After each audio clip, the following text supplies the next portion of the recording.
안녕하세요. 정동섭의 민법 민사특별법 마스터북 52강 환매입니다.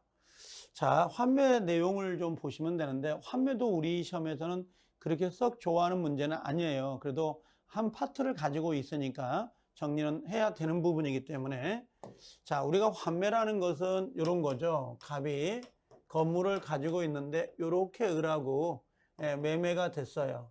그럼 집이 넘어오겠죠. 등기가 넘어오고, 그 다음에 요걸 다시 사가겠다라고 하는 거 있죠.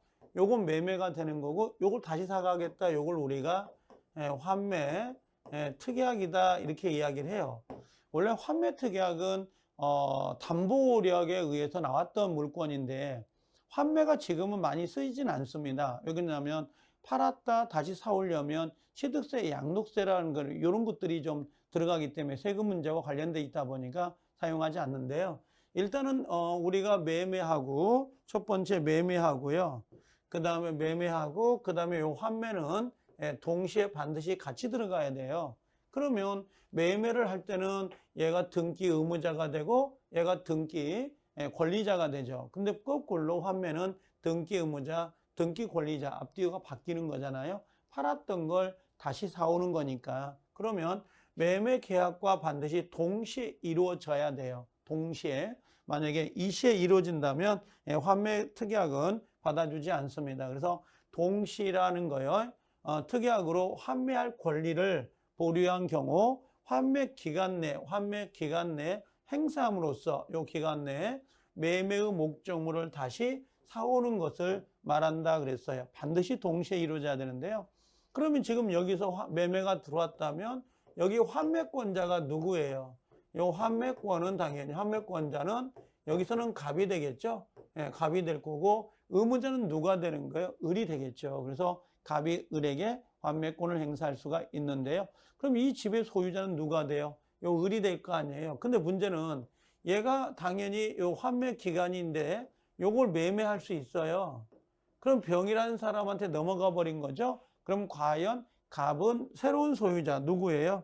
여기 요 갑은 새로운 소유자, 요 병이라는 사람에게 환매권을 행사할 수 있느냐, 이게 문제가 될 수 있잖아요. 그래서 환매권을 만약에 등기를 했어요.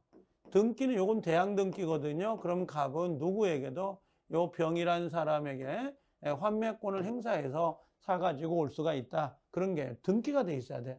자, 여기 환매권은요, 형성권이고 채권자 대위권의 객체가 될 수도 있지만, 자, 여기도 요 조심하세요. 양도성이나 상속성을 그대로 가지고 있어요. 그래서 환매권도 넘길 수 있고요. 또 이분이 돌아가시면 상속도 받을 수 있다. 이렇게 생각을 하시면 돼요. 자, 환매 요건을 보시면요. 환매 요건은 제한이 없네요. 그래서 부동산도 되고 동산도 되는데요.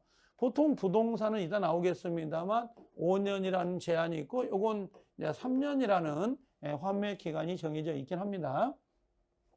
자, 환매 특약은 매매와 반드시 동시에 이루어져야 된다. 동시에 이루어져야 된다는 거고요. 또 약정이 없으면 최초, 자, 매매대금, 최초 매매대금과 매수인이 부담한 매매 비용을 반환하고 환매할 수 있도록 되어 있는데요. 이때 뭐가 있냐면 그 환매 기간 안에 발생되는, 예를 들면 목적물이라든지 그 대금 있죠. 금전. 여기 과시라고 해요. 사용이익. 요 사용이익이라고 해야 되겠죠? 여기가. 자, 요게 사용이익이에요. 사용이익이라든지, 그 다음에 요거 이자가 있을 거 아니냐. 그러면 요거 집하고 요 금전을 그대로 돌려주면 되고, 요 두 개는 그냥 상계 처리해버려요. 상계다 그러면 퉁친다는 의미죠. 그래서 이걸 굳이 반환할 필요가 없다라고 보시면 돼요. 그래서 그대로 환매가 되면 되는 거고요. 그 다음에 환매 기간은 몇 년이죠, 지금? 부동산은 5년. 요걸 외워둬야 돼요. 부동산은 5년이고, 동산은 3년인데요. 다만 이를 넘는다 그럼 어떻게 해요? 부동산은 5년으로 가는 거고, 동산 3년으로 단축이 됩니다. 또 환매 기간은 한번 정해지면 절대 연장이 안 되는데요. 우리 시험에서 얘가 가장 잘 나올 것 같아요. 만약에 당사자가 원래 환매 기간이 5년인데 3년만 약속을 할 수 있어요. 그럼 3년 뒤에 이걸 연장할 수 있냐라고 하는 거. 5년, 2년 남았으니까 안 돼요. 한번 정해진 숫자.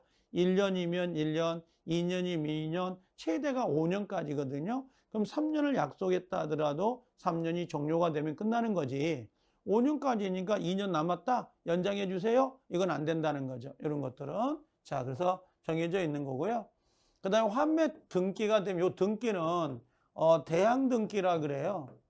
대항 등기. 그래서 제3자에 대해서도 그 효력이 있습니다. 알겠죠? 여기 3자에 대해 효력이 있다. 자, 환매 방식은요, 환매 대금을 상대방이 주면 제공이 되는 거고요. 그 다음에 효과는 어떻게 돼요? 자, 당연히 환매 의무자는 목적물을 반환해야 되고, 환매권자는 환매 대금을 반환하면 됩니다. 여기에 특별한 약정이 없으면 대금의 이자나 목적물의 권물은 어떻게 해요? 두 개는 상계 처리하기 때문에 별도로 이걸 반환할 필요가 있다, 없다? 없다라고 하는 거, 반환할 필요가 없다라고 되어 있어서 실제 우리가 시험을 낼 때 이런 부분도 내긴 하지만요. 가장 중요한 것은 요 기간하고 요 연장하지 못한다는 거, 환매 기간을 연장할 수 없어요라는 거 있죠? 요 연장할 수 없다는 거, 요거 상당히 중요합니다. 요 기간 5년하고 그 다음에 여기에 여기 동시에 해야 된다는 거 놓치면 안 돼요. 동시에 해야 된다. 그 다음에 아까도 이야기했지만 등기가 되어 있으면 어떻게 돼요? 등기가 되어 있으면 3자에게 대해서도 그 효력이 있다라고 했죠. 대항할 수 있다라고 하는 거. 그래서 요걸 반드시 체크하고 계셔야 됩니다. 그래서 환매는 이번 시간에 환매는 그렇게 문제가 많이 나오는 부분은 아니더라도 요 몇 가지 논점들은 체크해서 숙지하고 계시면 좋지 않을까 생각이 됩니다. 그래서 이번 시간에 환매를 정리했습니다. 자, 고생들 하셨습니다. 수고하셨습니다.